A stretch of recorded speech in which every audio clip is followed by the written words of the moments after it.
This is going to be a quick how-to video for the Dell G15, specifically the 5511.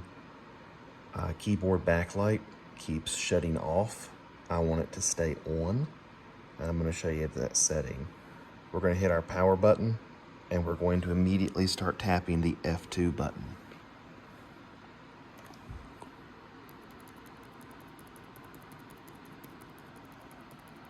And you will go into the BIOS system. From this screen, we're going to come over here to keyboard.